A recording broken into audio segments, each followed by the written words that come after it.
Hallo zusammen. Dieser Frühling war ja wieder mal traumhaft für den Sternengucker, nachdem der Winter ja doch recht trüb und wolkenbedeckt war. Deshalb habe ich es besonders genossen. Und es ist ja auch der erste Frühling, wo ich die schöne neue Astrokamera habe. Und damit lassen sich die Dinge schon einfach sehr schön einfangen. Und im Frühling hat es hier im Osten ja alle die vielen schönen Galaxien, die dicht gepackt am Himmel stehen. Und dort im Süden ist die Milchstraße, die gegen Morgen langsam hochkommt und auch ganz viele schöne Objekte versteckt hält. Und darüber möchte ich euch berichten.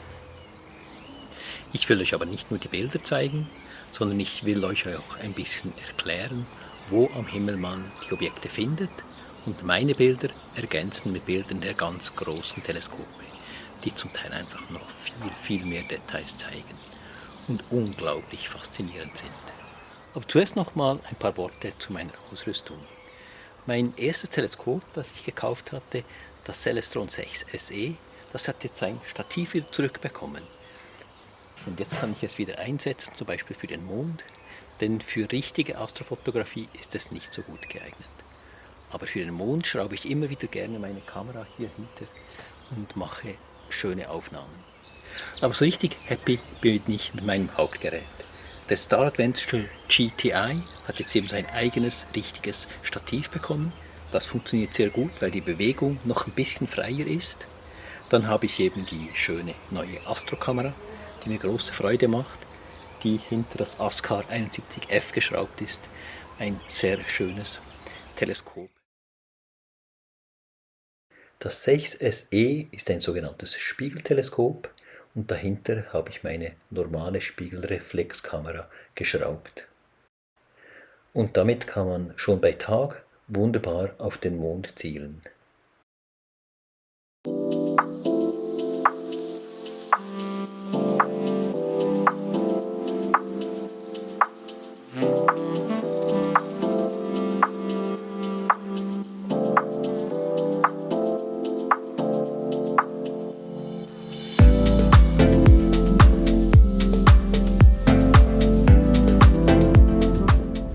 Nachts sind die Kontraste natürlich viel deutlicher und es lassen sich viel mehr Details erkennen.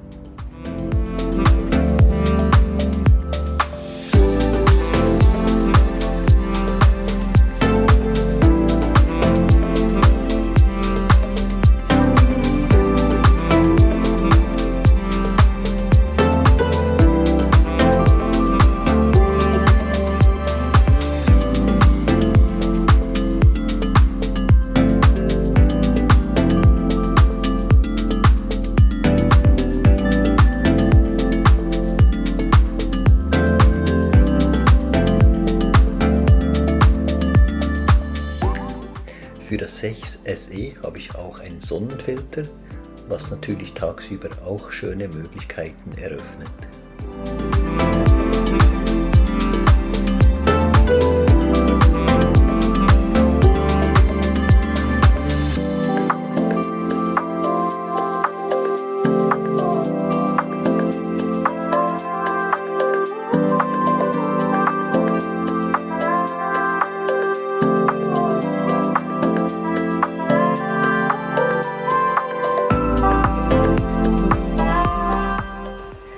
Da ich schon alles aufgestellt hatte, konnte ich es natürlich nicht lassen, auch noch auf den Jupiter zu zielen.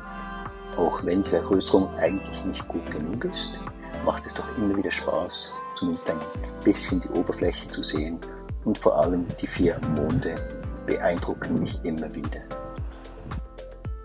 Und dann kam ja auch noch ein Besucher aus weiter Ferne, aus der Oort Cloud, weit außerhalb unseres Sonnensystems bei uns vorbei.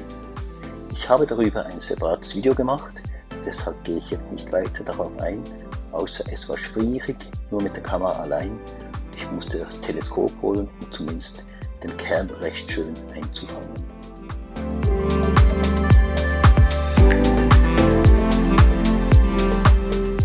Langsam kommen wir zu den richtigen Deep Sky Objekten.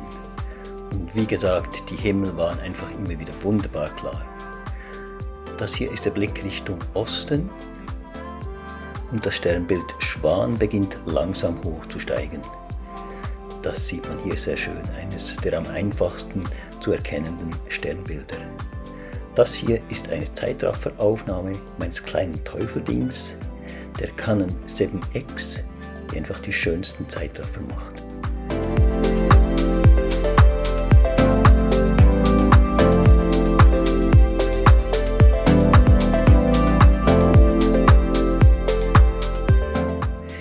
Das Sternbild Schwan liegt genau vor der Milchstraße und ist ein wahnsinnig spannendes Gebiet. Das erste Ziel, das ich anvisiert habe, ist der Cirrusnebel oder Veil Nebula, der aus verschiedenen Teilen besteht. Diese einzelnen Teile passen genau ins Blickfeld einer Kamera-Teleskop-Kombination.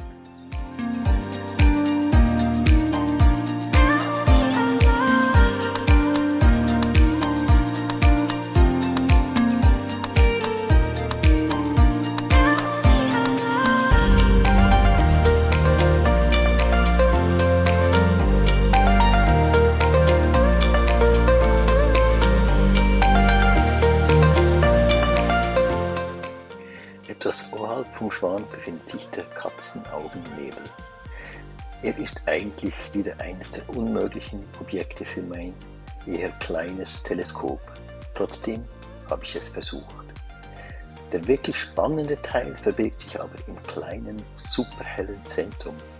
Aber dafür braucht es natürlich die ganz großen Teleskope, um dieses faszinierende Gebilde sichtbar zu machen. Einfach atemberaubend. Wie anfangs erwähnt, steigt jetzt gegen Sommer auch der Kern der Milchstraße langsam wieder hoch. Und in dieser Region verstecken sich ja einige der faszinierendsten Objekte, die man am Nachthimmel findet. Unter anderem eben der Adlernebel. Im April kommt er erst recht spät gegen Morgen hinter dem Horizont hervor. Aber mit meinem coolen Setup gelang es mir trotzdem, ihn einigermaßen hübsch einzufangen.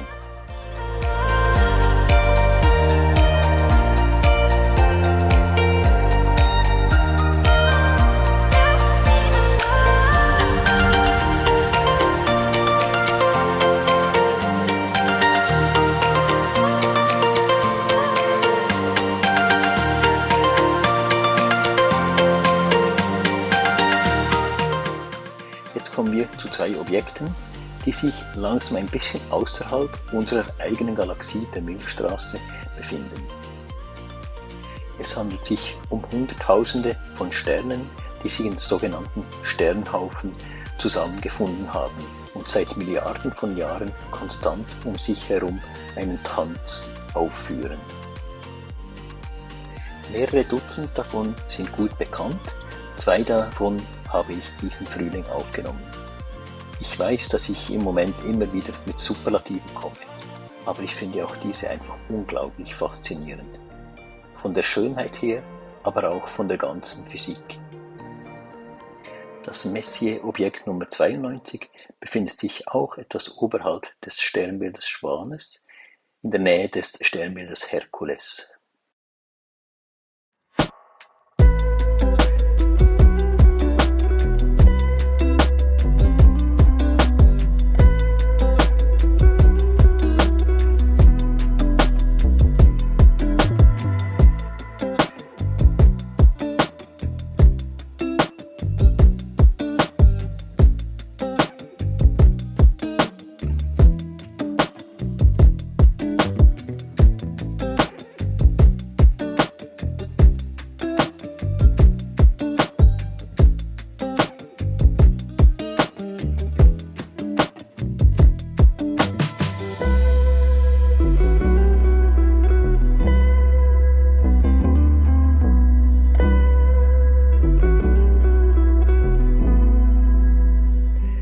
Jetzt kommt ein perfektes Übergangsbild, denn rechts ist der Eulennebel, der sich noch innerhalb unserer Galaxie befindet, und links ein erstes Bild einer Galaxie, die sich weit, weit weg von unserer eigenen Galaxie befindet, in einer Distanz, die für uns schlicht nicht erfassbar ist.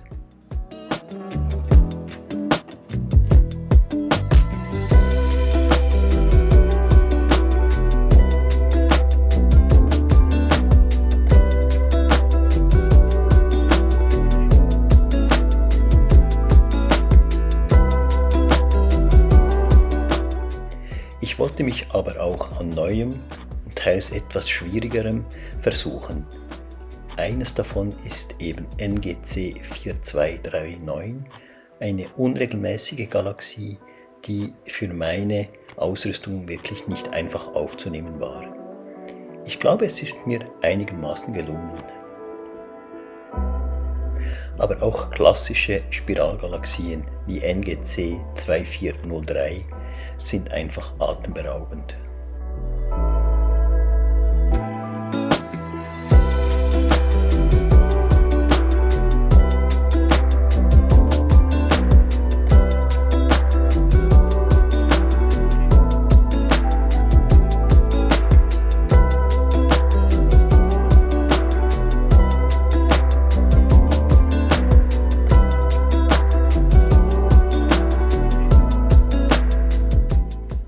Ich habe in meinen Notizen eine ganze Liste von Objekten, die ich gerne mal aufnehmen würde.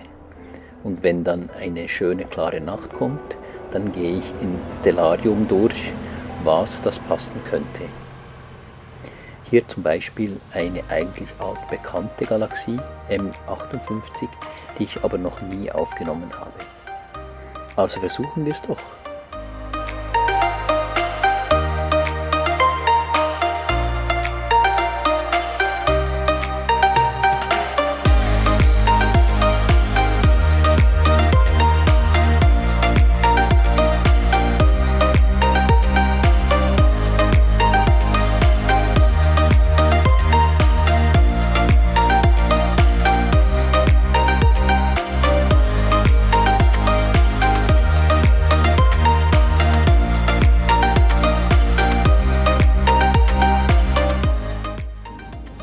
Ich schaue mir natürlich immer gerne auch die Bilder der Profis an und dann mache ich mir einen Spaß daraus zu recherchieren, wo genau diese Riesenteleskope stehen. Dieses zum Beispiel in Tucson, Arizona.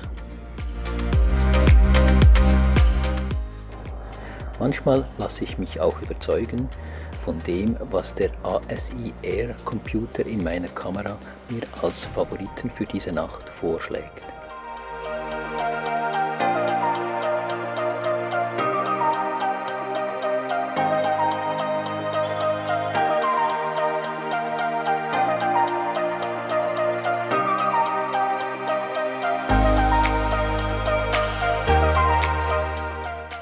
Was mich diesen Frühling immer wieder beeindruckte, ist, was diese Kamera-Teleskop-Kombination schon in einer einzelnen 3 Minuten Aufnahme an Details einfangen konnte. Aber natürlich ist das Summenbild von vielleicht 100 solchen Aufnahmen dann nochmal was anderes. So, die 2 letzten noch. Auch M106 ist eigentlich immer schön im Blickfeld von überall. Und ich frage mich, wieso ich sie nicht schon längst einmal aufgenommen habe. Sie ist eine wunderschöne Spiralgalaxie im Bereich des großen Wagens oder des großen Bären.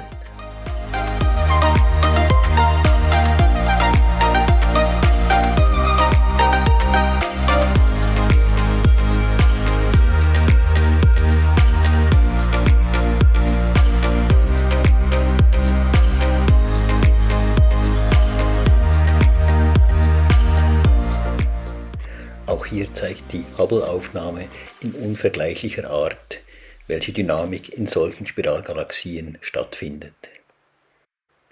Der kleine Computer in meiner Kamera macht es auch super einfach, bestimmte Kompositionen auszuwählen. So konnte ich hier zum Beispiel M106 zusammen mit einer zweiten Spiralgalaxie aufnehmen, die ihr in der unteren Hälfte des Bildes seht.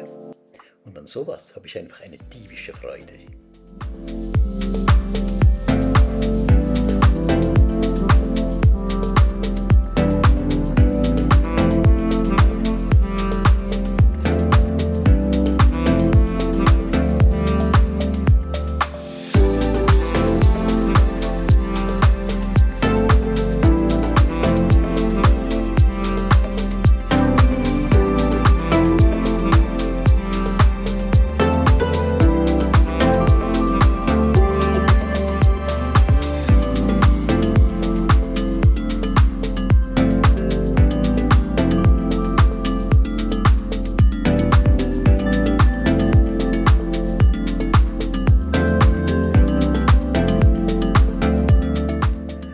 Dann ging die Phase vieler sternenklarer Nächte zu Ende und die Wolken nahmen wieder für eine Weile den Himmel in den Griff.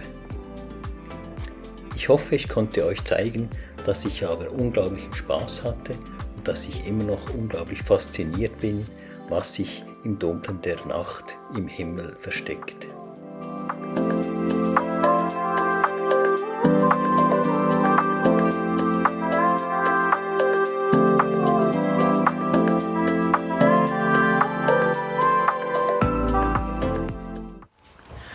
So, damit sind wir am Ende. Ich hoffe, ich konnte euch ein bisschen in die unendlichen Weiten des Universums entführen und euch vielleicht auch ein bisschen zum Träumen bringen. Damit wünsche ich euch noch einen schönen Tag und bis auf ein nächstes Mal.